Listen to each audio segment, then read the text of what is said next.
यह वो किस्सा है जो अब मेरी ज़िंदगी का हिस्सा है। मैं थोड़ा ज़िद्दी किस्म का इंसान हूँ और इसी ज़िद की वजह से बचपन में मुझे बहुत मार पड़ी है। लगभग मुझसे घर के सारे लोग परेशान रहते थे। माँ तो इस ज़िद की वजह से हर दूसरे दिन झाड़ू से मारती या फिर बात करना बंद कर देती थी। इसलिए मैं भी थोड़ा चिड़चिड़ा सा रहता था।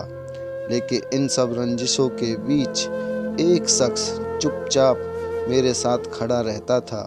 वह थे मेरे पापा।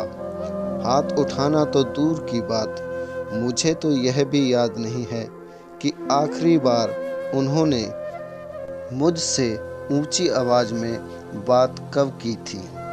हूबहू मेरी तरह दिखते हैं वो, क्योंकि पापा हमेशा कहते हैं कि जितना मैं उनसे सीखता हूँ उतना वह भी मुझसे सीखते हैं। बाप बेटे के रिश्ते से पहले हमारे बीच दोस्ती का रिश्ता है। जैसे दोस्त एक दूसरे के बिना कुछ कहे आंखों ही आंखों में एक दूसरे का हाल समझ लेते हैं, बिल्कुल वैसा ही हमारा रिश्ता भी है। पापा मुझसे कभी किसी के लिए मना नहीं करते।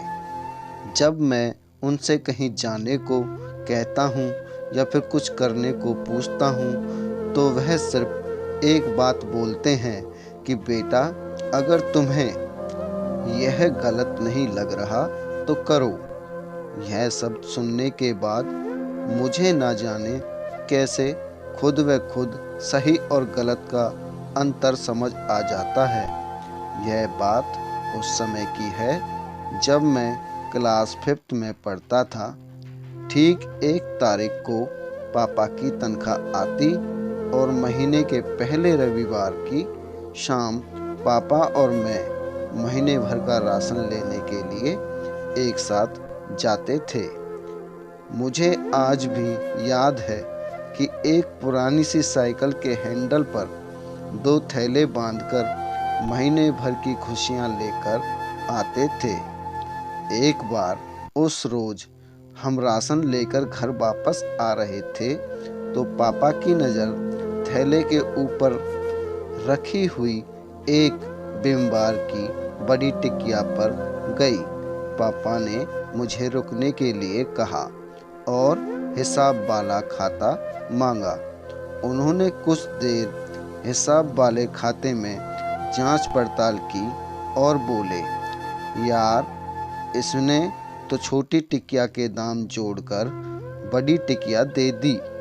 चलो कोई बात नहीं, तुम यहाँ कुछ देर इंतज़ार करो, मैं इसे अभी बदलवा कर वापस आता हूँ।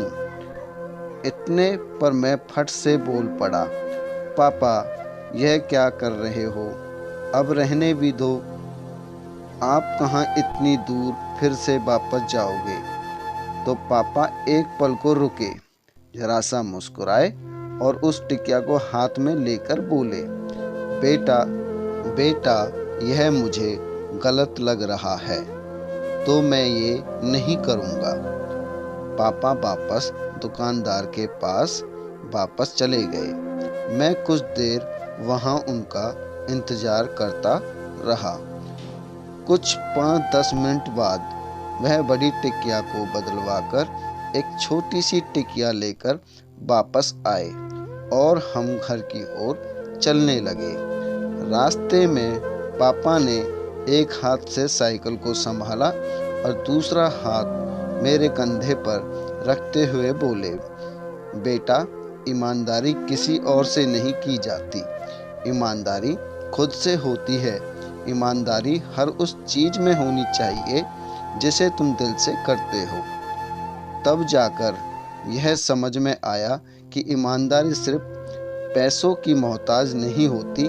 उसी दिन से बस्ता उठाए हर दिन इस उम्मीद में घर से निकलता हूँ कि अगर किसी दिन जिद छोड़ देता हूँ या ज़िंदगी में किसी मोड़ पर पहुँचकर थक कर हार कर बैठ जाता हूँ तो इस बात की राहत हमेशा रहेगी कि बड़ी ईमानदारी से सपने देखे थे और उतनी ईमानदारी से उन्हें पूरा करने की कोशिश भी की थी।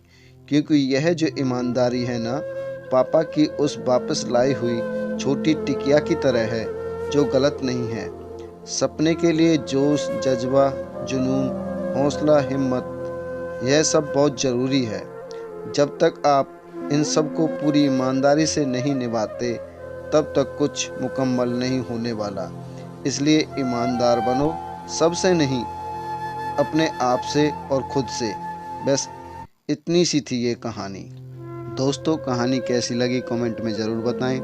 कहानी पसंद आई हो तो लाइक करें, शेयर करें और हमारे चैनल को सब्सक्राइब ज़रूर करें। साथ ही साथ बेल आइकन को ऑल पर प्रेस कर दें ताकि हमारी हर नोटिफिकेशन आप तक पहुंचती रहे।